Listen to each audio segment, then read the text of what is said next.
নমস্কাৰ, মই ৰঞ্জন চৌধুৰী। হিমন্ত বিশ্ব শৰ্মাৰ লগত ধৰি লওক মই একমত নহয়। তেওঁৰ যিবিলাক কাম কাজ যোনটো ষ্টাইলত কৰি আছে, এনে দেখাত লাগি আছে বহুত কিবা কিবি হৈ আছে বুলি, কিন্তু মই তেওঁক ভাল নাপাওঁ। এইটো হ'ব পাৰে, এইটো কোনো ডাঙৰ কথা নহয়, কাৰণ প্ৰতিজন প্ৰতিজনৰ বেলেগ বেলেগ মানুহৰ বেলেগ বেলেগ দৃষ্টিভংগী। এতিয়া আপোনালোকৰো মোৰ প্ৰতি বেলেগ দৃষ্টিভংগী হ'ব পাৰে, কোনোবাৰ পজিটিভ হ'ব পাৰে, কোনোবাৰ নেগেটিভ হ'ব পাৰে। সেইটো ইয়াত মই বেয়া পাবলৈ একো নাই, কিন্তু এইটো কথা ঠিক, মই হিমন্তৰ লগত নীতি আদৰ্শৰ লগত একমত নহ'লেও অসমৰ সৰহভাগ জনতা কিন্তু হিমন্তক ভাল পায়। আপুনি যিমান EVM-ৰ কথা কওক, অৰুণোদয় আঁচনিৰ কথা কওক, যি খুচি তাকে কৈ থাকক, কোনো প্ৰব্লেম নাই, কিন্তু ভাল পায়। ভাল পোৱাৰ কাৰণে কিন্তু তেওঁ এই ধৰণৰ এটা তেওঁৰ ৰিটাৰ্ণ হ'ল 2026-ত। তো 2021-ত কেলৈ তেওঁৰ হোৱা নাই সেইটো সম্পৰ্কে আমি ইতিমধ্যে আমাৰ ইউটিউব চেনেলত ডিছকাশ্যন কৰিছোঁ। তাত কেলৈ তেওঁ মুখ্যমন্ত্ৰীত্ব পোৱা নাই সেইবিলাক যদি আপোনালোকে জানিবলৈ হয়, তেতিয়াহ'লে আমাৰ চেনেল ছাবস্ক্ৰাইব কৰিব লাগিব, ৰেগুলাৰ চাব লাগিব। আৰু ওৱান্স আপুনি যদি ছাবস্ক্ৰাইবাৰ হৈ যায়, তেতিয়া আমাৰ পুৰণা ভিডিঅ'বিলাকো কিন্তু অলপ বিচাৰি থাকিলে পাই যাব। এতিয়া প্ৰব্লেম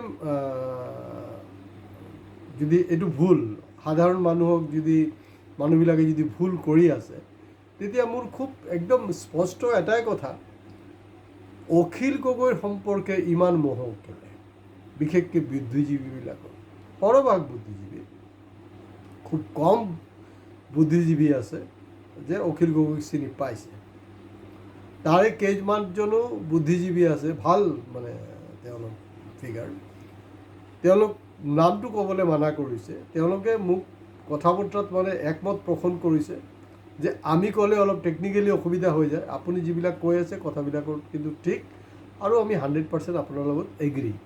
তো সেইটো কাৰণে মই তেওঁলোকৰ নাম ইয়াত আজি ভিডিঅ'ত উচ্চাৰণ নকৰোঁ। তো অখিল গগৈ যে সম্পৰ্কে এটা অদ্ভুত এটা ধাৰণা, যদি আপোনাৰ কোনোবাই মোদীৰ অন্ধভক্ত, হিমন্তৰ যদি কোনো অন্ধভক্ত, কোনো মূৰ্খ মানুহ অন্ধভক্ত হ'ব পাৰে, কিন্তু জ্ঞানী গুণী বৰেণ্য ব্যক্তি যদি অখিলৰ প্ৰতি অন্ধভক্ত থাকে, তেতিয়াতো চিৰিয়াছ কথা নহয় জানো? একজন মূৰ্খামি কৰিব পাৰে, কিন্তু একজন জ্ঞানীটো জ্ঞান কৰিব নোৱাৰে। মই ইয়াৰ আগতো কৈছোঁ, এতিয়া কোনো ভবা নাছিলে, আপুনি যিমান SIR-ৰ কথা কওক, EVM কওক, ভোট চুৰি কওক, যি কওক, ৱেষ্ট বেংগলক যে আপোনাৰ বিজেপি আহিলে পাৱাৰত, তাততো কেইবাটা কাৰণ আছে। তো সেই কাৰণবিলাকতো মই নাযাওঁ, কেইবাটা কিন্তু তাত কাৰণ আছে।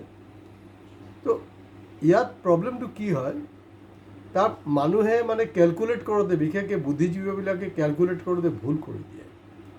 মই কিন্তু এটা কম বেছি এটা হিংস দি আছিলোঁ যে তেওঁলোকে ৰিটাৰ্ণ কৰিব, অসমতো যে হিমন্ত ৰিটাৰ্ণ কৰিব, এটা কম বেছি হিংস এটা দি আছিলোঁ। নতুনকৈ মই একো ক'ব বিচৰা নাই, দিছোঁ। এতিয়া তাত চাব,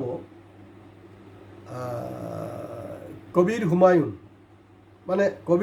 ধৰি লওক, আমাৰ ইয়াৰ বদৰুদ্দিন, বা আমাৰ নতুন বদৰুদ্দিন হ'লগৈ অখিল উদ্দিন, তেনেকুৱা ধৰণৰ পলিটিকেল প্ৰডাক্ট, চিধা কথা। তো তেওঁৰ সম্পৰ্কে ইতিমধ্যে কথাবিলাক ফ্লাছ হৈছিলে যে তেওঁ 1000 কোটি টকা লৈছে বিজেপিৰ ফালৰ পৰা, আৰু সেই নিউজটো দুদিনমান চলি যোৱাৰ পিছত এই বস্তুটো গাপ দি দিয়া হ'ল। আৰু বিজেপিয়েও খুব ষ্ট্ৰংলি সেইটোক অপ'জ কৰা নাই। আৰু ঠিক তেনেকৈ, কাৰণ অসমৰ পেপাৰবিলাক, নিউজ চেনেলতো হিম্মত নাই আমি যিবিলাক কথা পাতি থাকোঁ। তো কোনোবাই মোক সুধিছে যে চ'ৰ্চ অফ ইনফৰমেশ্যন কি? চ'ৰ্চ অফ ইনফৰমেশ্যন মই আপোনাক কেলৈ ক'ম? চ'ৰ্চ অফ ইনফৰমেশ্যন ডেফিনেটলি ক'ম। যদি আজি চেণ্ট্ৰেল এজেঞ্চিয়ে মোক সোধে, মই ডেফিনেটলি ক'ম।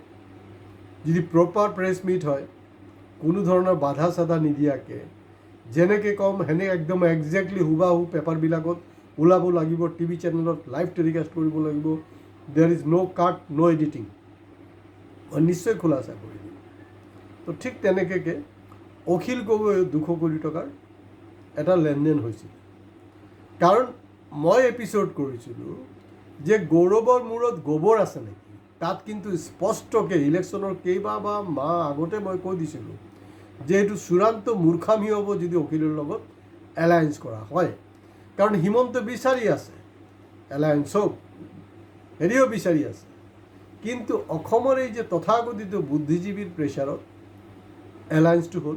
এলায়েন্স হোৱাৰ পিছত কি হ'ল, বেনিফিটটো কাৰ হ'ল? ইয়াত আপোনালোকে গৌৰৱ গগৈ গালি পাৰি লাভ নাই, কাৰণ মই যিমানটো জানো গৌৰৱ গগৈ অন্তৰৰ পৰা এলায়েন্সৰ পক্ষত নাছিলে। তেখেতৰ ওপৰত এটা প্ৰেছাৰ সৃষ্টি কৰা হ'ল, তেখেতক ভিলেন বনোৱাৰ চেষ্টা হ'ল, তাৰপিছত উপায় নাপায় বেচৰা তেনেকৈ কি কৰিলে। হয়তো মোৰ এইটো ভুলৰ কাৰণে আমি পাৱাৰত নাহিম। মই কেতিয়াবাই এই কথা বতৰাবিলাক কিন্তু কৈছোঁ, আৰু ঠিক ঘটনাটো তেনেকুৱা হৈছে। এতিয়া যোনটো আহিছে তেওঁ কৈছে যে মই 1 ঘণ্টাৰ কাৰণে CM-ৰ লগত বহিব বিচাৰিছোঁ, অসমখন একদম মানে চিকচিকীয়া কৰি দিব পাৰিম, তাৰ অৰ্থনৈতিক নীতিটো কি কি হ'ব লাগে তাৰ মানে 5টা ট্ৰিপছ আছে। কথাটো হ'ল যে অতদিন যোৱা 5 বছৰ এওঁ কি কৰি আছিলে গগৈ। আৰু তাতকৈও ডাঙৰ কথা হ'ল তিনিচুকীয়াৰ নিচিনা জিলাত যদি মেডিকেল কলেজ ইতিমধ্যে স্থাপিত হৈছে, ষ্টুডেণ্টো আছে, চব ঠিকে ঠাকে আছে, চলি আছে, আজি কপুতি অখিলৰ নিচিনা বিপ্লৱী একজন থকাৰ পিছতো শিৱসাগৰত মেডিকেল কলেজ কেলৈ খোলা হোৱা নাই? আৰু তাতকৈও ডাঙৰ কথাটো হ'ল তেওঁতো ইকনমিক্সৰ ষ্টুডেণ্ট নহয়। হয়, মই জানো তেওঁৰ কৃষি এইবিলাক সম্পৰ্কে তেওঁৰ আইডিয়া আছে, নথকা নহয়, কিন্তু এতিয়া প্ৰশ্নটো হ'ল তেওঁৰ যোনটো কৃষি বিপ্লৱ আছিলে, গোলাঘাটৰ টেঙানীৰ যি ঐতিহাসিক বিপ্লৱ, সেই বিপ্লৱৰ কি হ'ল, সেই বিপ্লৱৰ আউটপুটটো কি? আৰু তাতকৈও ডাঙৰ কথা যে যোৱা 5টা বছৰ এই কথা বতৰাবিলাক তেওঁ এছেম্বলিত কেলৈ অনা নাই।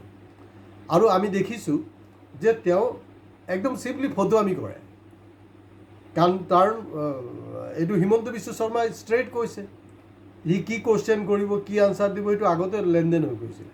এই কথা বতৰাবিলাক মিডিয়াত কিন্তু অলৰেডি এভেইলেবল। আৰু তাতকৈও ডাঙৰ কথাটো হ'ল যে এতিয়া এটা নতুন নিয়ম হেৰি কৰিছে যে যেতিয়া আপোনাৰ বিধানসভা চলি থাকিব, অধ্যক্ষ উপাধ্যক্ষই হওক, লিডাৰ অফ অপজিশ্যন বা CM-এ যেতিয়া কথা পাতিব, তেতিয়া কোনো ধৰণৰ আপুনি ইণ্টাৰাপ্ট কৰিব নোৱাৰিব। কথাটো ঠিকেই আছে, সেইটোক আকৌ অখিলে বিৰোধিতা কৰিছে। ইয়াতো বিৰোধিতা কৰিবলৈ একো নাই। অখিলৰ যেতিয়া টাৰ্ম আহিব তেতিয়া ক'ব, কাৰণ যোৱা 5টা বছৰ তেওঁ যি কৰিব লাগিছিল তেখেতে কৰা নাই। যোৱা 5টা বছৰ যি ধৰণৰ প্ৰপ'জালবিলাক লৈ আগত বাঢ়িব লাগিছিলে কৰা নাই। এণ্টায়াৰ এছেম্বলি ছেশ্যনত তেওঁ ফটোৱামি কৰি থাকে, আপোনালোকে নিজে দেখিছে, বদলামি কৰি থাকে, তাত কোনো মানে কামেই নাই। আমি দেখিছোঁ চিন এনেকুৱা একদম লাইভ, যে এই কিবা এটা প্লেকাৰ্ড লৈ খাৰা হৈ আছে, CM গৈ আছে, CM-ক দেখি আকৌ অলপ পিছফালে পলাই গ'ল, আকৌ CM বেক গিয়াৰ মাৰি আহিলে, আকৌ আহিলে, আগি হাঁহি আছে। আৰে মানে আমি কি ইমান মূৰ্খ হয় নেকি? আমিতো ইমান মূৰ্খ নহয় ন। কিন্তু এই যিখন নিয়ম কৰা হৈছে এই কথাটো ঠিকেই আছে, খালি এটা বস্তুৰ প্ৰতি নজৰ ৰাখিব লাগিব যে লিডাৰ অফ অপজিশ্যন যেতিয়া কথা পাতিব তেতিয়া যাতে তেওঁ খোলাখুলিকৈ কথা পাতিব পাৰে, তাৰ প্ৰতি CM, অধ্যক্ষ উপাধ্যক্ষ তেওঁলোকে যত্ন ল'ব লাগিব। আৰু এনেকুৱা হ'ব নোৱাৰিব যে লিডাৰ অফ অপজিশ্যন কথা পাতোঁতে আপুনি ইণ্টাৰেক্ট কৰিব আৰু CM কৰোঁতে আপুনি মনে মনে থাকিব, এইটো হ'ব নোৱাৰে, একপক্ষীয়ভাৱে হ'ব নোৱাৰে। আৰু এই হোৱাটো খুব জৰুৰী হয়, তেতিয়াহ'লে আমাৰ বিধানসভাৰ যে অধিৱেশন এইটো প্ৰডাক্টিভ হ'ল। এতিয়া বিপদজনক হ'ল এইটো আমাৰ কি বুলি গৰুৰ বেপাৰী, মানে আমাৰ এই জুবিনে কোৱা নাছিলে জানো, এইটোতো গৰু হয়, আমাৰ যিজন নতুন মাননীয় বিত্তমন্ত্ৰী, তো তেনেকুৱা বিত্তমন্ত্ৰী হৈছে। এতিয়া কৃষক নেতাই গৈ আপোনাৰ জ্ঞান দি আছে, অথচ যেতিয়া কৃষক আন্দোলন হৈছিলে তেতিয়া কিন্তু তাৰ কোনো খবৰ নাই। এতিয়া যে কক্ৰচ পাৰ্টিৰ যি আন্দোলন চলি আছে তাৰ কিন্তু কোনো খবৰো নাই, তাৰ কোনো মন্তব্য নাই। গতিকে আজি ইয়াতে শেষ কৰিছোঁ, কাৰণ এই ধৰণৰ নেক্সাছ যদি নাথাকে ৱেষ্ট বেংগলত BJP ৰিভাইভ কৰিব নোৱাৰে, আৰু অসমতো কিন্তু BJP ৰিভাইভ কৰাটো অসম্ভৱ আৰু অবাস্তৱ আছিলে বুলি আমাৰ যি সূত্ৰবিলাকৰ পৰা আমি যিবিলাক খবৰ পাইছোঁ তাৰ যি ব্যাখ্যা আমি দাঙি ধৰিলোঁ আপোনালোকৰ ওচৰত। ভিডিঅ'টো অনুগ্ৰহ কৰি শ্বেয়াৰ কৰা, লাইক কমেণ্টছৰ লগত প্লিজ ছাবস্ক্ৰাইব কৰিব। নমস্কাৰ।